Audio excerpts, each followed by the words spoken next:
Tara, she of all things transformational, massage therapy, transformational guidance coaching, and for our sake today, yoga. I teach from the Iyengar lineage. And so today what I wanted to offer was some poses to tone our back and to help with postural issues. We're kind of interrupting posture issues that could compound from, desk work or driving a lot or sitting a lot, those kinds of things where the upper back gets a little rounded, the shoulders kind of round in a little bit, and we get a little shortened in the front. And there is just a myriad of problems that I don't want to expound on too much about why that's an issue. Pain in the neck, pain in the shoulders, shoulder dysfunction, risk of injury, all sorts of things. But there's also a lot of good benefit to toning the back line of the body and to opening up the front line a little bit and creating some strength through our core in a way that's integral to helping us stay on the vertical axis on this planet with gravity, which is not an easy thing to do if you live on two legs like us humans. So we want to create advantage for ourselves, right? So I have my trusty spine here, and I just wanted to sort of show a little bit of what we're going to be addressing today in the spine. So these are the kind of the curves of the spine: lumbar, thoracic, and cervical. And the lumbar part of the spine is happy. This is the front of the body, by the way. The lumbar part of the spine is happy to do back bends. You can see I have a pretty pronounced lumbar curve. But the thoracic part of the spine is happy to do flexion. So this is, obviously exaggerated here, but the idea here is that sometimes we have a little too much tendency to do flexion in the thoracic, overdoing it, and we end up with those problems that I talked about before. So in some of these back bend exercises and front openers that we want to do, what we're trying to do is we're trying to bring the little bit of extension that the thoracic spine can potentially do into this thoracic part of back. So this would be the body laying down. And when we come into some back toning, forward opening poses, even though this part of the body, the lumbar, would be happy to do it all, we're going to ask the thoracic here to do some also, so that we're using this part of the body, toning the area between the shoulder blades. So you're going to see what I'm talking about. We're going to do this together. But I just wanted you to have a reference. And I think it's so important for us to actually have a connection to what's going on inside of our body, because that's what's really happening, right? So for this exercise, you're going to want a blanket to lay on, something firm, could be a beach towel, and then another blanket that we're going to use as a prop. Again, it could be a beach towel folded. And so I just have this blanket folded in this shape, and this second blanket folded kind of like this. And that's what you're going to need today. Okay, so we're going to come onto our abdomens, laying belly down on this folded blanket with your hips on the folded blanket. And what I'm going to offer you to do first is, first you're going to move your thighs back, and you're going to move your bottom ribs a little bit forward just to get wonderful spread on the front of your body on the floor. And then from there, you can just rest your head down on your hands and feel your shoulder blades just fan out to the sides of your back. And from here, you can just start to windshield wiper your heels back and forth and feel your pelvis move on the floor. And now land them so your heels are pointed up and the tops of your feet are going to press somewhat into the floor. When the tops of your feet press into the floor, feel how your kneecaps lift a little bit, and then feel how your pelvis presses more firmly. So when you press your pelvis more firmly into the floor, notice how your low back gets a little more spacious. Try it again. Let everything go. Let your heels flap open to the sides for a second. Deep breath, exhale. Point your heels to the ceiling. Press the tops of your feet into the floor and then the hips into the floor. And when that happens, notice how your lumbar spine yawns open a little bit. Good. And so with that energy of the pelvis pressing into the floor, you're then going to bring your elbows underneath your shoulders and your hands like suction cups, big starfish hands lined up, wrists lined up with elbows with shoulders, keeping the pelvis pressing into the floor. We're going to draw the elbows and the hands on the mat or floor back. They're not going to actually move, but you're just sort of giving pressure into the floor in a direction that's pulling the elbows towards the feet. So what you might feel when this happens is you might feel your collarbones in the front of your body widen a little bit. You might feel the shoulder blades draw together a little bit.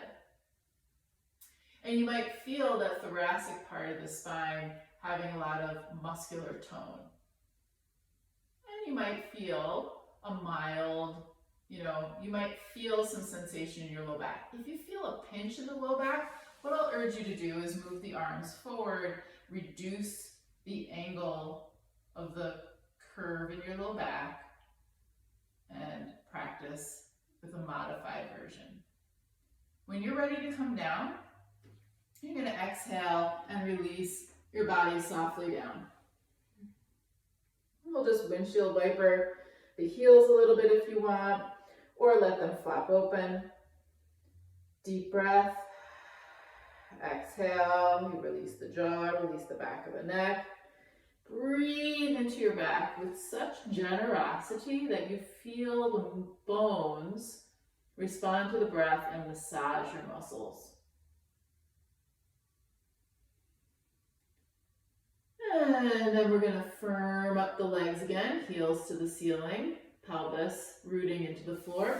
This time we're going to explore Bhujangasana pose. So we're going to bring the hands more or less under the shoulders, or maybe even slightly more in line with the chest. Elbows are going to stay closer to the waist. And again, you're going to pull the hands on the mat. They may not move, but as you press the hands into the mat, we're going to inhale and lift the chest up. And you can see I'm not going very far, but I'm really using my back muscles more than my hands. My hands could more or less, leave the floor and it wouldn't matter here. So this is going to be a lot of back toning. And let's see if we can invite the bottom tips of the shoulder blades to draw together and glide down the back a little bit. Exhale, release. And when you release, fully surrender the body's weight to the floor. Take a few deep breaths. Exhale. Release the jaw, the neck. Breathe into the small of your back with such generosity that you feel that you're expanding the webbing on the back of your body and the rib cage and the pelvis on your inhale, and soothing it with your exhale.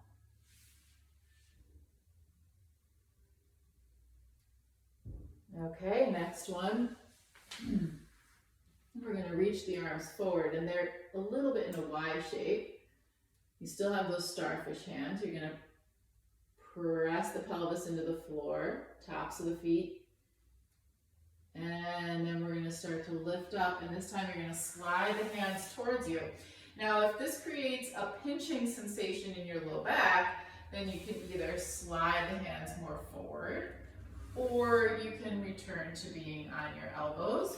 or you can return to having the hands on the floor under the shoulders. So you have several options here, but for the sake of this one, what we're gonna do, even though what's intuitive to the body is to press into the hands into the floor, what I'm going to encourage you to do is to pull the hands more towards you, feeling the shoulder blades draw together, keeping the pelvis firmly rooted into the floor, and really engaging. So my arms do not have a bend in them. The elbows are an extension. And if you can come up a little bit more, you can. Remember, we're seeking to not have a pinch in the low back. I mean, a little bit of,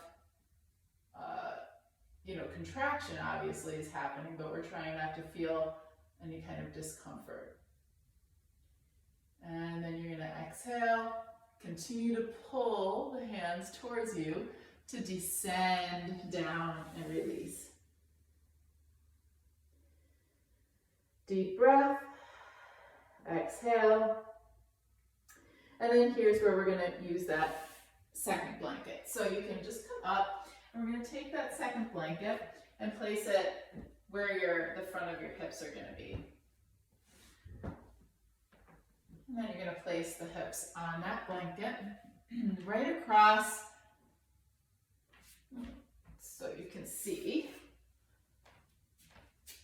right across where the bony protrudences here are, the ASIS. So right across there is where the blanket's gonna be. And then again, from here, we're gonna have the hands underneath the shoulder.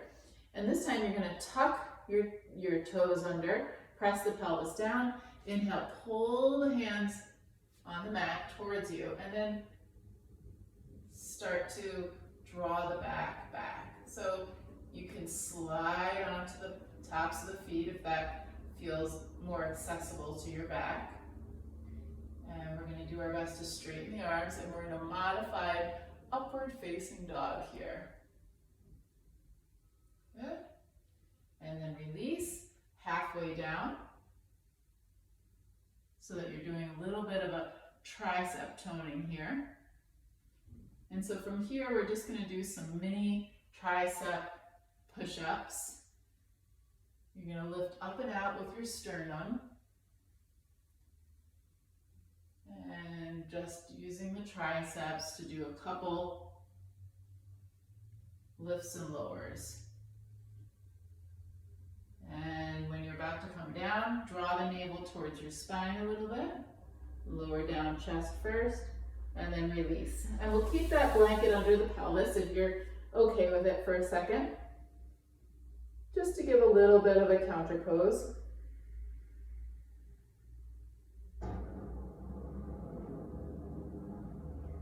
Deep breath.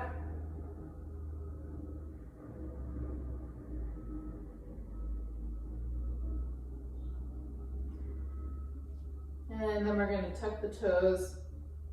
Again, bring the hands underneath the shoulders. Inhale, coming up. And then roll into the tops of the feet and lift yourself into Urdhva Mukha Svanasana, upward facing dog. So you have that blanket under your thighs assisting you. And we're sort of attempting to park the pelvis more between the hands. It won't necessarily happen, but we're sort of moving in that trajectory. Shoulder blades are going to draw together. You can lift your gaze up a bit if you wish. Try to keep plenty of space between the ears and the shoulders. And then from here, tuck toes. Exhale, lift your navel towards your spine. And we're going to keep our knees deeply bent, moving into a downward dog pose, scooting the hips up and back.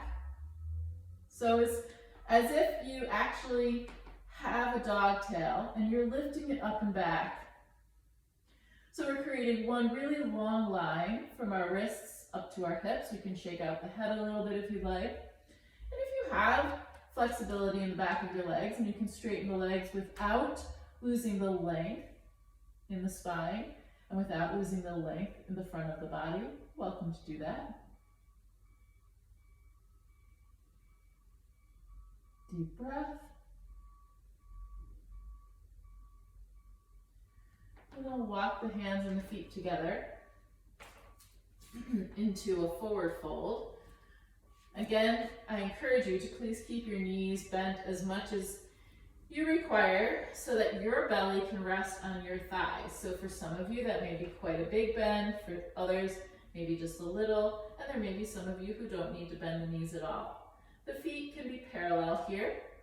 And let's try to not allow the knees to knock together. So plant your feet firmly down across the ball of each foot, but draw the knees away from each other. Shake out the head, take a deep breath, exhale, let the jaw go.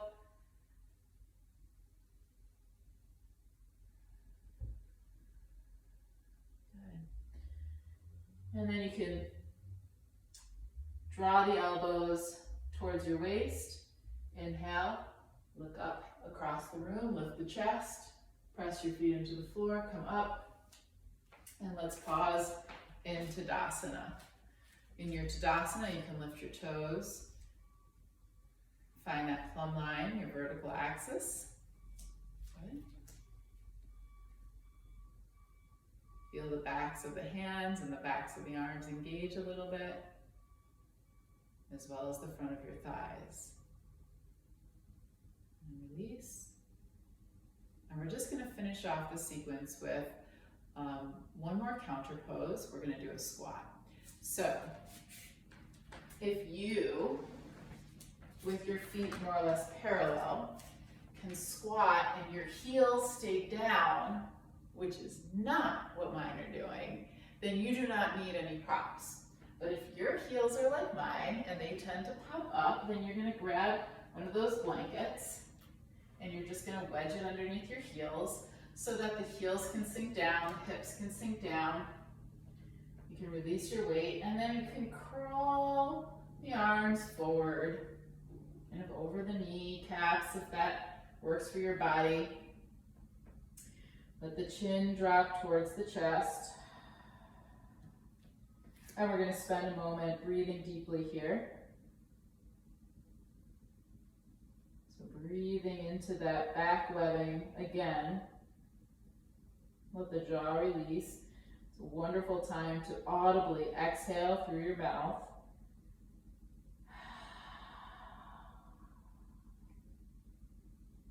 Feeling the bones of your back expand as you inhale, massaging those muscles.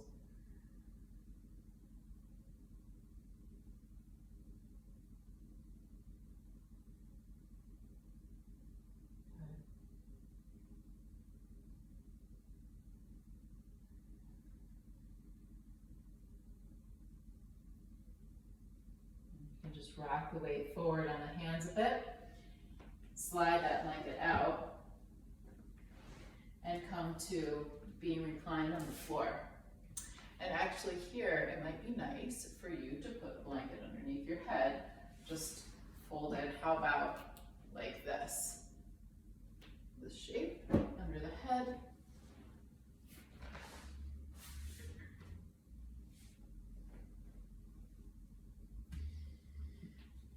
And we're going to take the, bend the left knee, scoot the hips over to the left, and then let the left knee cross over to the right into a spinal twist.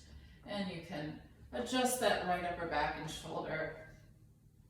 If your knee is floating a little bit like mine is, that's okay, but if you want to support it, you could use the other blanket that you have and just kind of wedge it right underneath. Give it a little support.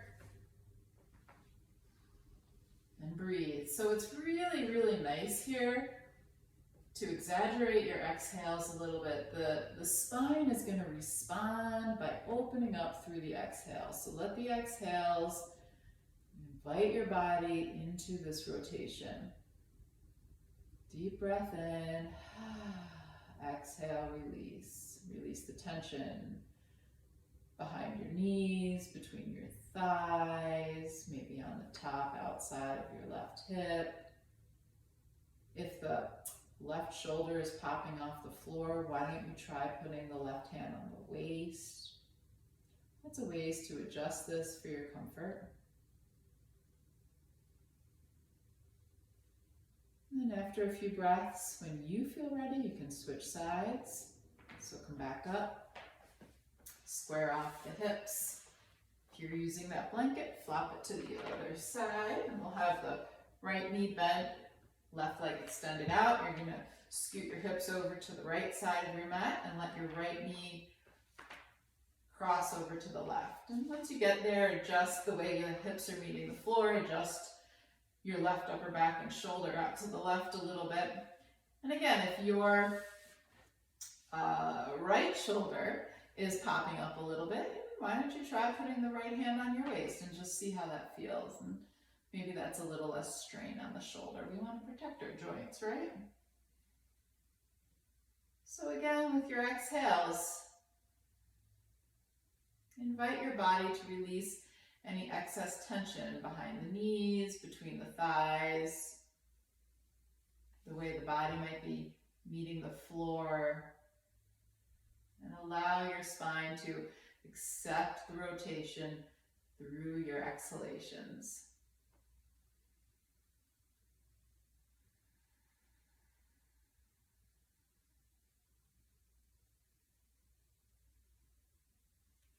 And then you can release and come back.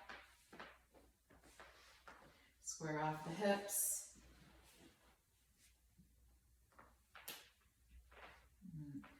Kind of move the way your pelvis is meeting the floor, move the hips out to the side a little bit, reach out through the heels, let the feet fall open a little. Press the back of your head into the floor and slightly park your shoulder blades a bit closer together. And if you have that blanket under your head, just make sure it's pulled snugly to your shoulders, not under your shoulders, but just snugly to them. And let's take a moment to digest the practice, observe how you feel, observe any sensations in your back. Let the breath be full and slow, noting that the exhales are your pathway to scan yourself. They're our lens. And if it's comfortable for you, you can close your eyes. Let the weight of the body surrender to the floor.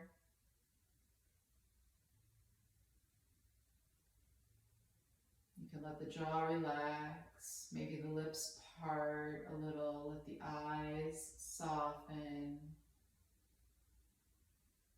Let the shoulders soften. Let the belly soften. And I'll invite you to lay here as long as you wish, relaxing into a corpse pose. Taking your time to integrate the practice. And I thank you so much for joining me today. I hope you got some value and learned something helpful for yourself. And I look forward to seeing you again. Thank you so much. Namaste.